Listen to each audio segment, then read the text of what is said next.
نحمده ونصلي ونسلم على رسوله الكريم اما بعد اعوذ باللہ من الشیطان الرجیم بسم اللہ الرحمن الرحیم الحمدللہ رب العالمین۔ منہاج القرآن وومن لیگ انٹرنیشنل کے پلیٹ فارم پر ترجمہ و تفسیر عرفان القرآن کی کلاس جاری ہے۔ آج ہم سورۃ الحجرات کی آیت نمبر 14 سے 18 تک 4 آیات ہم آخری پڑھیں گے، اور اس کے بعد ہم انشاءاللہ سورۃ قاف جو ہے وہ شروع کریں گے۔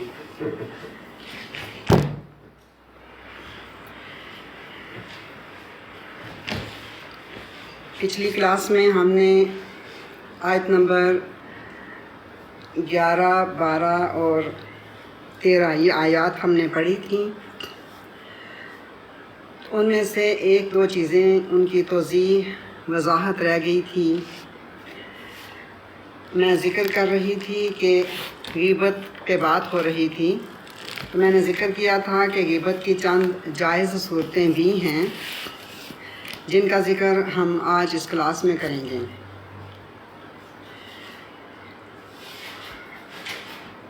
بسم اللہ الرحمن الرحیم۔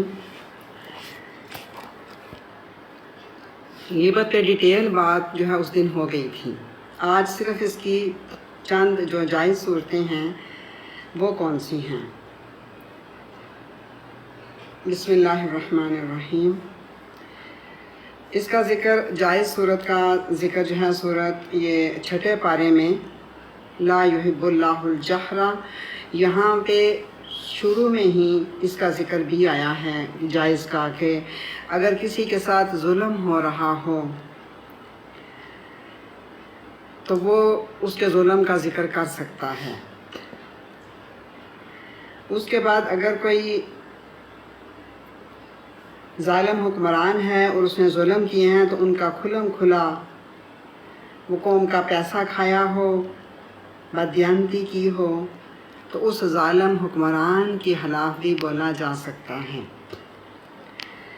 دوسرا، اگر کوئی اعلانیہ فسق و فجور یعنی گناہ کرنے والا ہو، کبیرہ گناہ کرتا ہو اور حیا اس کے اندر نہ رہی ہو، جیسے کوئی شرابی ہو، جواری ہو، زانی ہو، تو اس کا ذکر بھی آپ کر سکتے ہیں۔ یہ غیبت کے زمرے میں نہیں آتا۔ پہچان کے واسطے کسی کو کہنا فلاں موٹا ہے، فلاں پتلا ہے، لمبا ہے، یہ بھی غیبت کے زمرے میں نہیں آتا۔ اس کے بعد فتویٰ لینے کے لیے کسی مفتی کے سامنے کسی کی برائی بیان کرنا، اور بہتر یہ ہے کہ نام لے کے اس کا ذکر نہ کیا جائے مفتی کے سامنے، تو یہ بھی اس کی جائز صورت ہے۔ کسی جسٹس کے سامنے، وکیل کے سامنے اپنی ساتھ ہونے والے ظلم اور زیادتی کا ذکر کرنا، یہ بھی غیبت کے زمرے میں نہیں آتا۔ اس کے بعد یہ ہے کہ بیٹے کی شکایت اس کے والد سے کرنا، یہ بھی جائز ہے۔ اور ماں کس سے بات کرے گی اگر اپنے خاوند سے بات نہیں کرے گی تو؟ بیوی کی اپنے شوہر سے شکایت کرنا، اسی طرح شاگرد کی شکایت اس کے ٹیچر سے کرنا، یہ بھی جائز ہے۔ ہاں، اگر کوئی پارٹنرشپ کسی کے ساتھ کرنا چاہتا ہو یا کہیں پہ کوئی شادی کرنا چاہتا ہو اور وہ آپ سے مشورہ طلب کرے کہ مجھے مشورہ دیں، تو پارٹنر کے بارے میں بتانا کہ یہ اچھا شخص نہیں ہے، یہ بھی جائز ہے، لیکن اگر وہ پوچھے تو۔ اگر وہ نہیں پوچھے، کوئی منگنی یا شادی کہیں پہ کر رہا ہو تو ان کی وہ تڑوا دینا، یہ گناہ ہے۔ کوئی بد عقیدہ شخص ہو، اس کی بد عقیدگی کا ذکر کرنا کہ فلاں کا عقیدہ صحیح نہیں ہے، تو اس کے ساتھ اٹھنا بیٹھنا نہیں چاہیے، تو یہ بھی اس کے غیبت کے زمرے میں نہیں آتا۔ کسی محکمے کی غیبت کرنا، جیسے کہنا کہ فلاں محکمہ ایسا ہے، یا جیسے بجلی کا محکمہ اچھا نہیں ہے، محکمہ ایجوکیشن ٹھیک نہیں رہا، تو نام لیے بغیر صرف محکمے کا ذکر کرنا، کسی شخص کا نام نہ لیا جائے، یا یوں کہنا کہ نوجوان نسل جو ہے وہ گمراہ ہو گئی ہے، نوجوان بچیاں یوں کر رہی ہیں، تو یہ بھی غیبت کے زمرے میں نہیں آتا۔ ہاں دوسری بات کہ اگر غیبت ہو گئی ہے کسی کی تو اسے توبہ کا طریقہ کیا ہے؟ سب سے پہلے تو یہ ہے کہ اللہ رب العزت کی بارگاہ میں ندامت کے آنسو بہائے جائیں، توبہ کی جائے، اللہ کے حضور توبہ کی جائے، اور آئندہ دل میں یہ گناہ کرنے کا ارادہ نہ ہو۔ یہ تو ہو گئی اللہ سے توبہ۔ اب جس بندے کی آپ نے گناہ کیے، جس بندے کی غیبت کی، یا تو اسے ڈائریکٹ معافی مانگی جائے، اور یہ تھوڑا مشکل ہو جاتا ہے کہ ڈائریکٹ کوئی معافی مانگے اور وہ معاف کریں۔ تو دوسری صورت یہ ہے کہ اگر آپ ڈائریکٹ معافی نہیں مانگتے تو فقہا نے لکھا کہ استغفار پڑھیں کثرت کے ساتھ، بلکہ ہر روز پڑھیں استغفار، استغفر اللہ ربی من کل ذنب واتوب الیہ، تو اس شخص کے حق میں دعا کریں اور اس کو یہ صالح ثواب کر دیں، امید ہے کہ اللہ تعالیٰ معاف فرما دے گا۔ اب غیبت سے بچنے کا طریقہ کیا ہے؟ کیسے بچا جائے غیبت سے؟ اس کا بہترین طریقہ جو آقا علیہ الصلوۃ والسلام نے فرمایا، آقا علیہ الصلوۃ والسلام سے پوچھا گیا یا رسول اللہ صلی اللہ علیہ وسلم ہمارے بہترین ہم نشین کون ہیں؟ یعنی کن لوگوں کے ساتھ ہم بیٹھا کریں، کن کی سیٹنگ کیا کریں، کن کے ساتھ ہم ایسوسیشن رکھیں، کن کی مجلسوں میں ہم جایا کریں؟ تو میرے آقا علیہ الصلوۃ والسلام نے فرمایا وہ جس کا دیدار تمہیں اللہ کی یاد دلائے،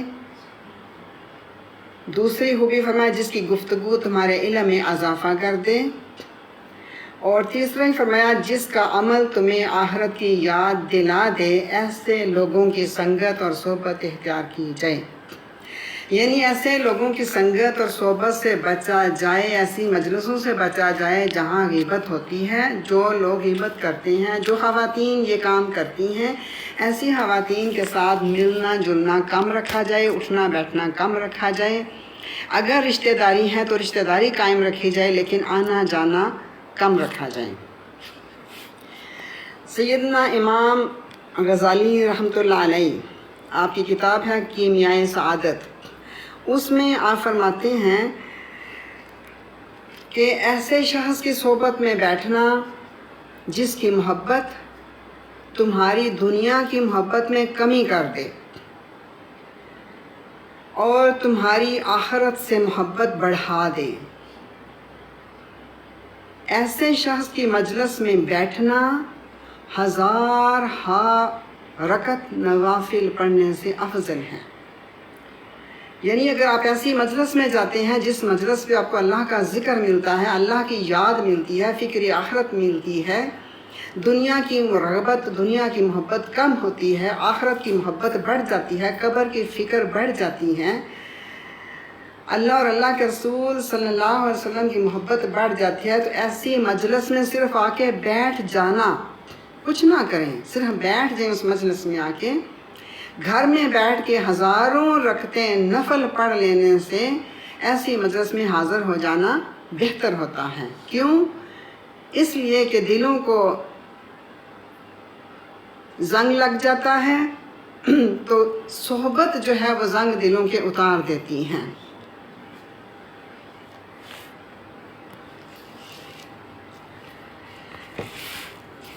اب ہم شروع کریں گے آیت نمبر 14 اور آیت نمبر 18 تک ہم جائیں گے۔ بسم اللہ الرحمن الرحیم، سورۃ الحجرات، آیت نمبر 14۔ بسم اللہ الرحمن الرحیم، قالت الاعراب، قالا کہا، اعراب اعرابیوں نے، اعرابی کہتے ہیں بدو کو، دیہاتی لوگوں کو، دیہاتی لوگوں نے کہا آمنا، ہم ایمان لے آئے ہیں،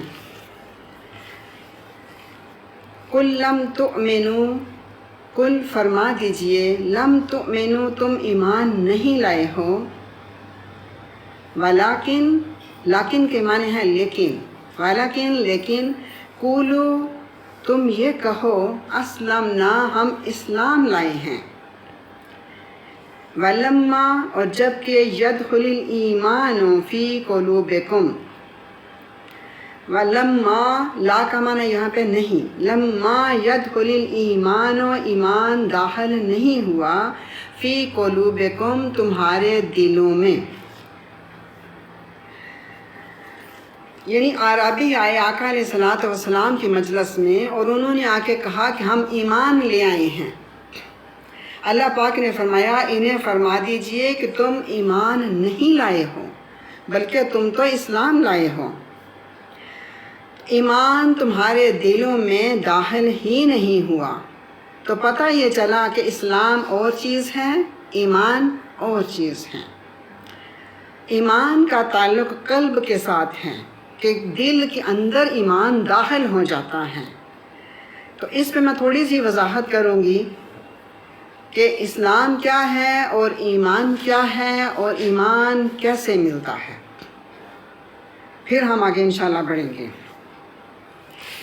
اسلام یہ ہے کہ ہم نے کلمہ پڑھ لیا، کسی نے بھی کلمہ پڑھ لیا لا الہ الا اللہ محمد الرسول اللہ تو وہ مسلمان ہو گیا اور وہ مسلم ہو گیا اور وہ اسلام لے آیا.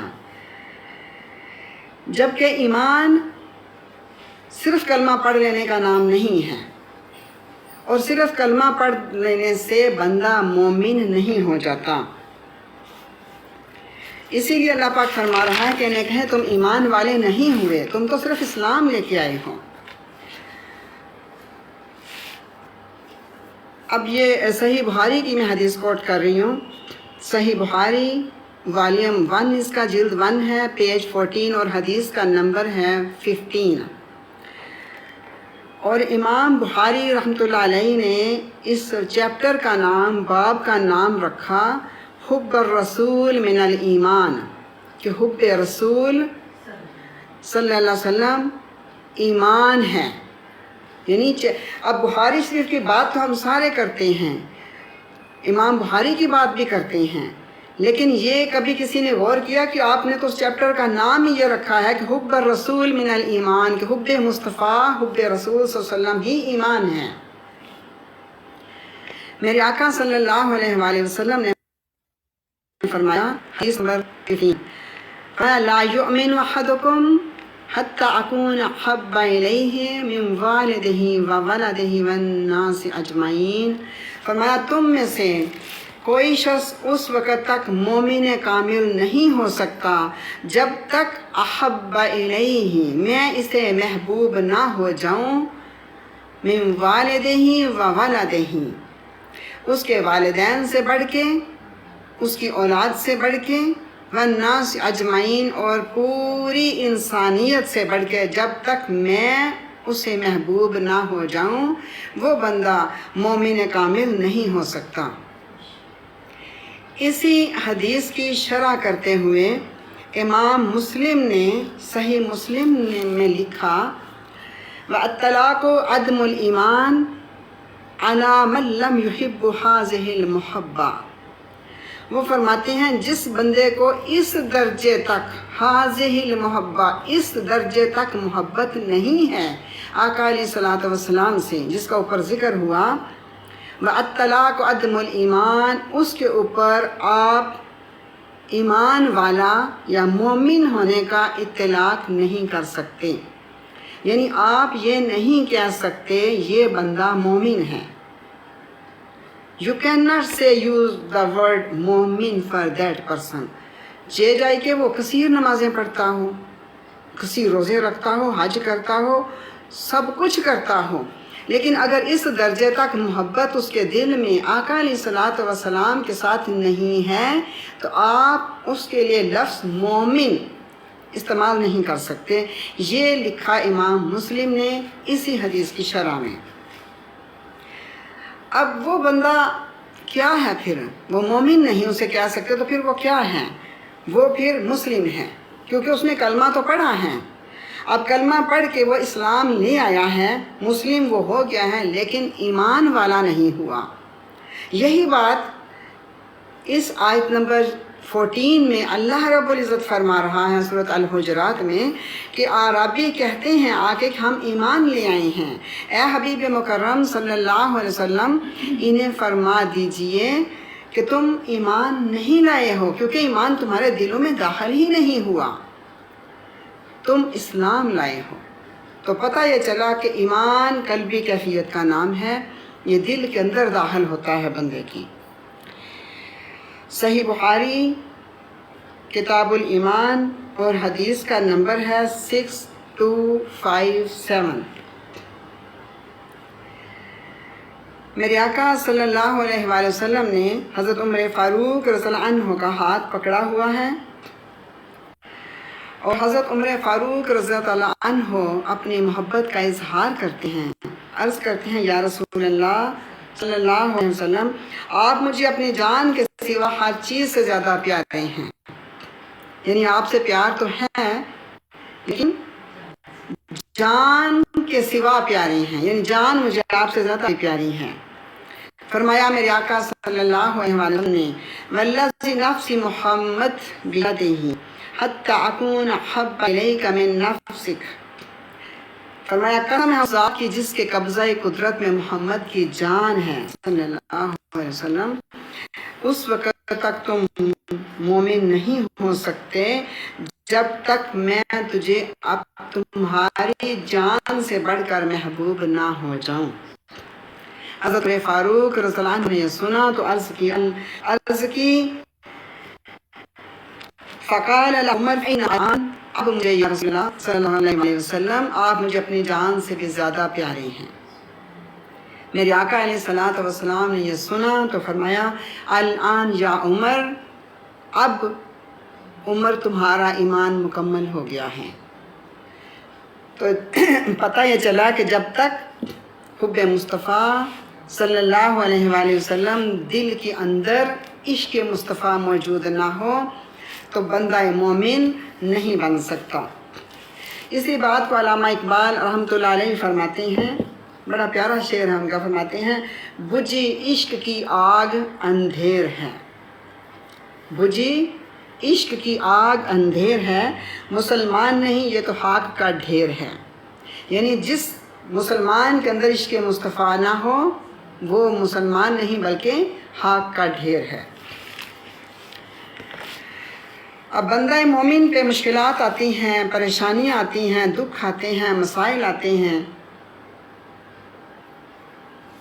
اس سے آزمایا جاتا ہے، تکلیفوں کی آزمائشوں کی بھٹی سے گزارا جاتا ہے، کبھی رزق میں کمی، کبھی بیماری آتی ہے، کبھی پریشانی آتی ہے، کبھی دکھ آتی ہے، لیکن بندہ مومن وہ ہے کہ سارا کچھ سہ کے بھی اس کے ماتھے پر شکن نہ آئے، وہ ایک ہی بات کہے کہ میں اللہ سے راضی ہوں، ہر حال میں راضی ہوں۔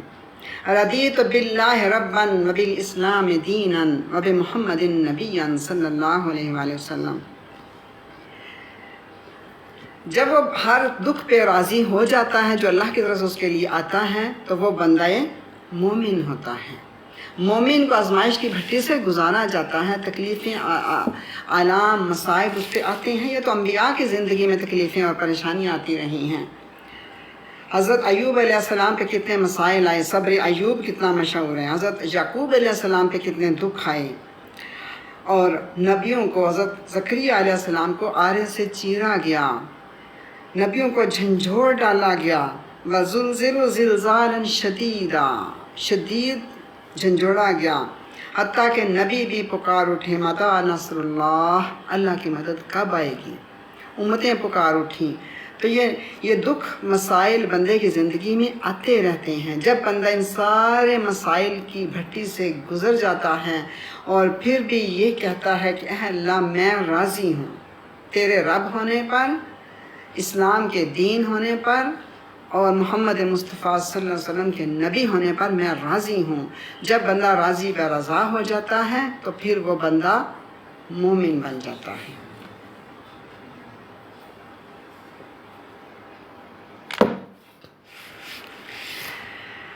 بسم اللہ الرحمن الرحیم، آیت نمبر 14۔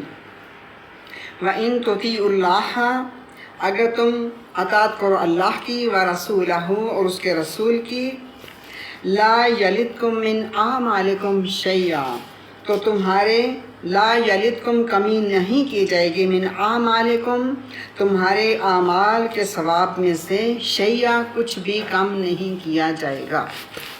ان اللہ غفور الرحیم، بے شک اللہ تعالیٰ بہت بخشنے والا رحم فرمانے والا ہے۔ انما المؤمنون الذین آمنوا، بے شک ایمان والے صرف وہ لوگ ہیں، آمنوا جو ایمان لائے، باللہ اللہ پر، ورسولہ اور اس کے رسول پر ایمان لائے، ثم لم یرتابوا پھر شک میں نہ پڑے، وجاہدوا اور انہوں نے جہاد کیا، باموالہم اپنے مالوں سے بھی جہاد کیا، وانفسہم اور اپنے جانوں سے بھی جہاد کیا، فی سبیل اللہ اللہ کی راہ میں۔ یعنی ایمان والے وہ ہیں جب اللہ نے ان کو آزمایا تو انہوں نے جہاد کیا، جنگیں کی، کس سے؟ سب سے پیاری چیز مال ہے، مال سے بھی جنگ کی اور اپنی جانوں سے بھی جنگ کی اللہ کی راہ میں۔ اولئک هم الصادقون، یہی وہ لوگ ہیں جو دعوی ایمان میں سچے ہیں۔ قل فرما دیجئے، اتعلمون اللہ بدینکم، اتعلمون کیا تم سکھلا رہے ہو، جتلا رہے ہو اللہ کو، بدینکم اپنا دین، کیا تم اللہ کو اپنی دینداری جتلا رہے ہو؟ اب انہوں نے کہا تھا نا، بدو نے، عرابیوں نے آ کے کہا تھا کہ ہم ایمان لائے ہیں،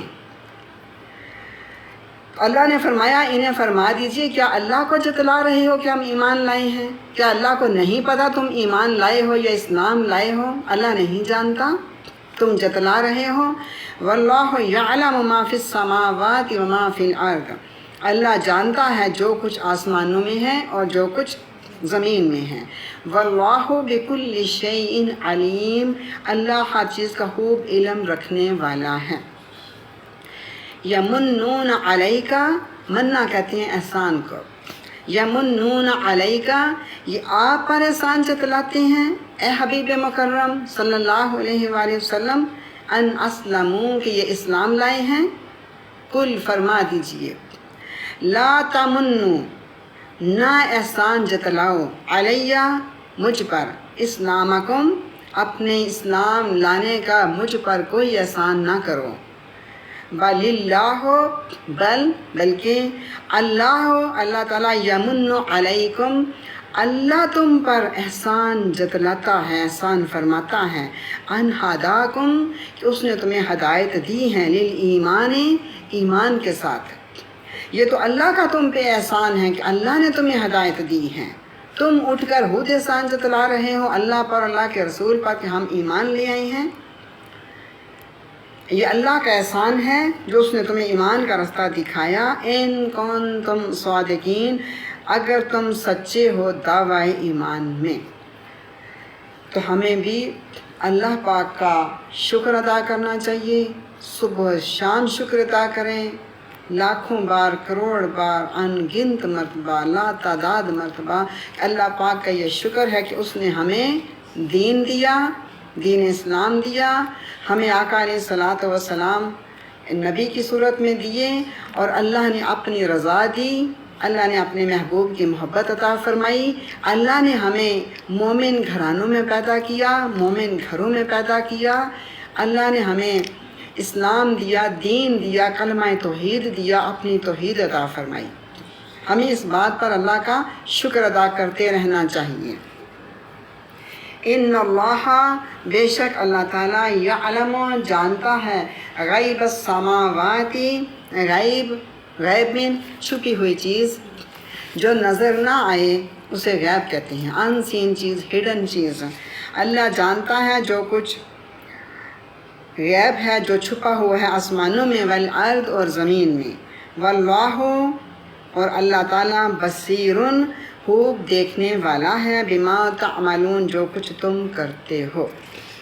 الحمدللہ تعالیٰ سورۃ الحجرات محبت مصطفیٰ صلی اللہ علیہ وسلم سے بھرپور صورت، الحمدللہ اس سے ہم فیض یاب ہوئے، اور اب ہم شروع کریں گے